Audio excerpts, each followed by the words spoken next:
വോട്ടെടുപ്പിന് തലേന്ന് പാലക്കാട് മണ്ഡലത്തിൽ ബി.ജെ.പിയെ പിടിച്ചുലച്ച വോട്ടിന് നോട്ട് ആരോപണം. ഇന്നലെ ഉച്ച കഴിഞ്ഞൊന്നും നിൽക്കാൻ പറ്റണ അവസ്ഥയിലല്ലായിരുന്നു. നിലം തൊട്ടില്ല. എൻ.ഡി.എ സ്ഥാനാർത്ഥി ശോഭാ സുരേന്ദ്രനൊപ്പമെത്തിയ വനിതാ പ്രവർത്തക വീട്ടിലെത്തി വയോധികയ്ക്ക് പണം നൽകുന്ന ദൃശ്യങ്ങൾ കോൺഗ്രസ് പുറത്തുവിട്ടു. താങ്കൾ എത്ര രൂപ സംഭാവനയായിട്ട് കൊടുത്തു എന്ന് ആ നല്ല മനസ്സ് ജനങ്ങളൊക്കെ ഒന്ന് അറിയട്ടെ എന്ന്. തന്റെ കാറിലില്ലാത്ത ഒരു യുവതിയുടെ ദൃശ്യമാണ് പണം നൽകിയെന്ന പേരിൽ വ്യാപകമായി പ്രചരിപ്പിക്കുന്നത്. Why are you disturbing my peace? എന്റെ കൂടെ ഇല്ലല്ലോ. ഞാനും പ്രമിള ആ സ്ത്രീ എന്തുകൊണ്ടാ കാറിൽ കാണുന്ന ഭാഗം നിങ്ങൾ കാണിക്കാത്തത്? എന്റെ കാറിലാണോ അവര് വന്നത്?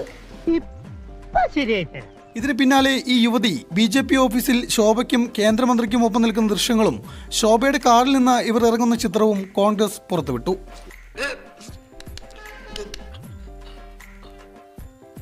ഈ കാണുന്ന നിങ്ങൾക്ക് സുഹൃത്തേ, ഇത് ഒരു നിഴലാണ്. ബാക്ക് സീറ്റിൽ വെള്ള ചുരിദാറിട്ട ഒരാളും എന്റെ കാറിലില്ല.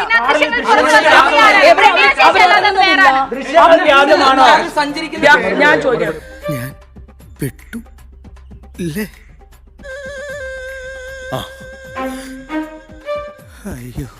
ഇതൊക്കെ എന്ത് അക്രമമാണ് ഈ കാണിക്കുന്നത്? ഇത് ഇങ്ങനെ ചെയ്യാൻ പാടില്ലല്ലോ.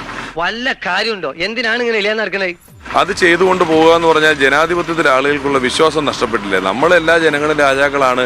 അവരുടെ വിവേചനാധികാരങ്ങളെ സ്വാധീനിക്കുക എന്ന് പറയുന്നത് വലിയ തെറ്റാണ്. അത്രക്കുള്ള ബുദ്ധിയൊന്നും അതിനില്ലല്ലോ. അത് സാധാരണക്കാരായ ആളുകളെ നമ്മൾ കണ്ട മുത്തശ്ശിയൊക്കെ നോക്കൂ, എത്ര സാധാരണക്കാരിയായ സ്ത്രീയാണ്. അവരെയൊക്കെ അങ്ങനെ നമ്മൾ അതൊക്കെ ഒരു ഉപയോഗിക്കലാണ്. അവരെ സ്വാധീനിക്കലെന്ന് പറയാ പോലും ആ വാക്ക് പോലും ശരിയല്ല. അവരെ ഉപയോഗിക്കുകയാണ് ചെയ്യുന്നത്. അങ്ങനെ ചെയ്യാൻ പാടില്ല. അതൊന്നും എനിക്കറിയാൻ മേല. ഞാൻ എന്റെ സന്തോഷം നോക്കിയാ പോരെ. വോട്ടിന് നോട്ട് ആരോപണത്തിൽ വിശ്വസനീയമായ ഒരു മറുപടി ബി.ജെ.പിയുടെ ഭാഗത്തു നിന്ന് ഇതുവരെ ഉണ്ടായിട്ടില്ല.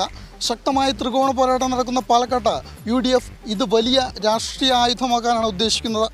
എത്ര അളവിൽ പൊട്ടുന്നോ, എങ്ങനെ പൊട്ടുന്നോ, എന്ത് സംഭവിക്കുന്നോ എനിക്കൊരു നിശ്ചയമില്ല.